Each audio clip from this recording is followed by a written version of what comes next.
When it comes to what your family eats and drinks, you know your choices matter. You're the expert because you know what fits your life. And getting it right starts with good information. That's why America's beverage companies are sharing more information about our ingredients at goodtoknowfacts.org. No spin, no judgments, just the facts straight from the experts for more than 140 beverage ingredients. Visit goodtoknowfacts.org.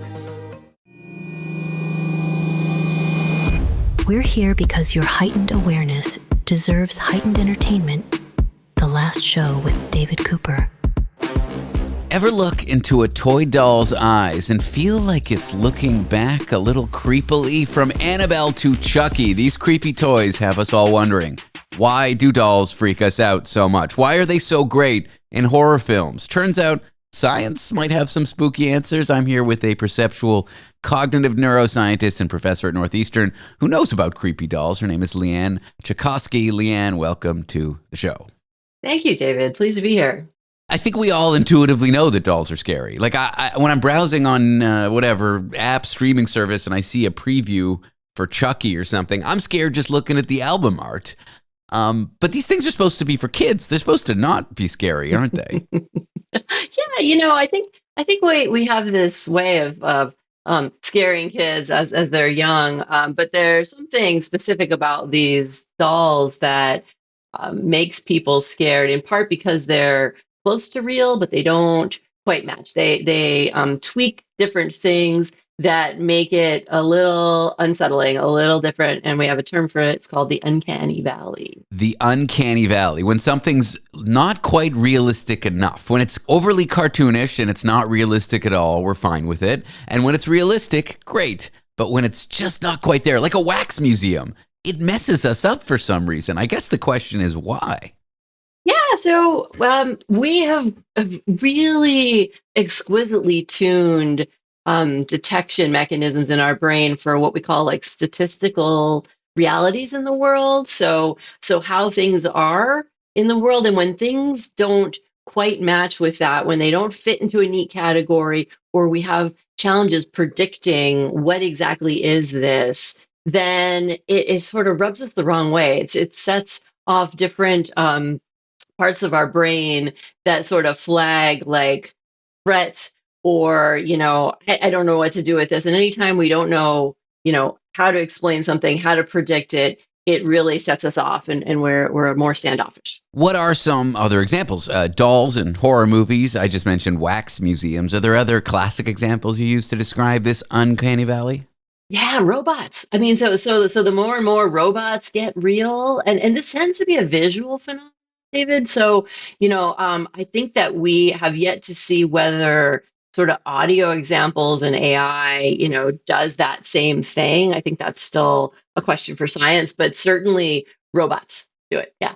Well, no, I cloned my voice using one of these AI services on the recommendation of a friend, and I really didn't like it because it had like some of my idiomatic ways of speaking, some of the weird characteristics of my voice, but then it got other ones wrong, and I'm like, who am I listening to? And it kind of scared me.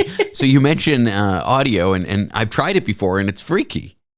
Yeah, I can absolutely see that. I mean, if there are reports now, and I just encountered this the other day with people bringing back from the dead, loved ones using AI, but it's wrong, right? It doesn't. I mean, not just wrong in a larger, larger moral sense, perhaps, but like it doesn't feel right because they're not really behaving like Grandpa would behave, right? They're just a little off, and you're sensitive to those subtle differences, and it signals that something is strange. And I think that isn't that like in the great buildup in all these horror movies where there's something that's just not right, and then it's cue the creepy music. It's just that we don't get creepy music in real life going with something's not right. Yeah. So what happens in our brain exactly when we look at a human face versus a doll face? Is there something different that lights up? Yeah, so there's a couple things that happen. I mean, we have specialized neural hardware for detecting faces and facial expressions, and when they are different, the activity there is also different. But then there's different areas that sometimes people think of as higher level, but are kind of they're responsible for making judgments for our emotional reactions to these things. These are often like in the sort of, highly mentalizing, deciding areas of the brain, like the frontal cortex. And then deeper down in the frontal cortex is this area called the amygdala that gets a lot of play, that's involved with emotions and threat detection. And so when something is really not right, and I think the most recent creepy doll, which kind of brings us into this conversation, is one called Annabelle. And she really has a lot of weird stuff going on. Like her eyes are very big, but she's got like this tiny little button nose and then a mouth that doesn't, dolls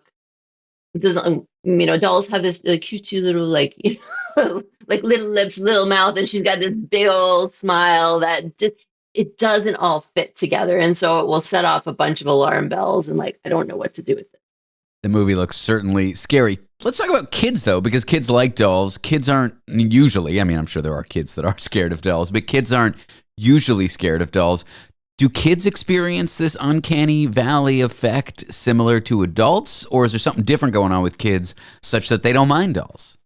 Yeah, no, as far as we can tell, they do. And so this is one of the interesting things about statistical learning is that we learn them really early. Like we pick up things about the natural world very early. It sets up how we see and hear the world. And so I think this is part of one of the big concerns that scientists had when during the pandemic when children weren't seeing faces, right? When we were all covered in masks. It's like if you're not seeing natural facial expressions, it doesn't set up the neural hardware properly for how we experience expressions. And it's not just seeing them, right? I mean, you're getting like that happy mother, grandparent, friend, person in the grocery store, what have you, smile, and the like, oh hi, good morning. There's that sort of the happy voice and the reward system that goes along with that. When that doesn't all come together, then you don't set up these pathways properly. So kids typically do get it right and early. So why we do this to children, I don't quite know, other than there's something about maybe experiencing the range of emotions in a safe way that's kind of fun. Like, so you can poke at it, but nothing truly terrible happens. It's just, in fact, somebody gives you candy and you run off to the next house, right? At Halloween. So so the creepy doll thing definitely seems to hit kids as well. Let's talk Halloween. Why do you think creepy dolls explode around Halloween? Do people enjoy scaring themselves? Because I don't. You don't? I'm the person in the scary movie in the theater that you're telling to be quiet because I'm going, oh no, don't go in that door. Go home, go to bed. Why are you there? Why do people love this stuff around Halloween? Yeah, it's funny, David. So I and my two sons also really love scary movies. My husband.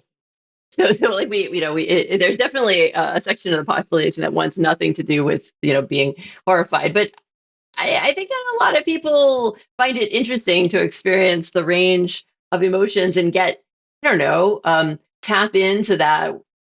What does it feel like? Maybe that contrast also is like, my life is actually pretty good. I don't walk around feeling, horrified all the time of, opening a door and something's going to jump out at me, right? I just expect that beyond the door is going to be what I think is going to be beyond the door, right? And so it's just experiencing things that you don't normally get to experience. And I think that there are certainly, sadly, kids who are operating, they've had trauma, they are much more anxiety ridden for whatever reason, where they're going to have a more outsized reaction to these things, right? And maybe it's not so great for them.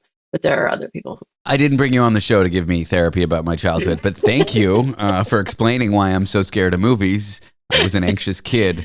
If you had to spend a night with a room of life-size dolls staring at you, would you be able to sleep? Because I certainly wouldn't be able to. I don't know what it is about me, but I am that person, voted most likely to sleep through a catastrophe. Like I just have this really unique ability to sleep. There's this family story where we were in a snowstorm and we were stuck on the side of the road, like creepy, wooded, snowing, and I slept. I was a graduate student, if that matters, but it most might likely be able to sleep through whatever. So yeah, no, it won't bother me at all. Leanne, thanks for talking to me about why Chucky and creepy doll toys are so scary to us. I appreciate you coming on the show. Well, thanks for having me, David. This was fun.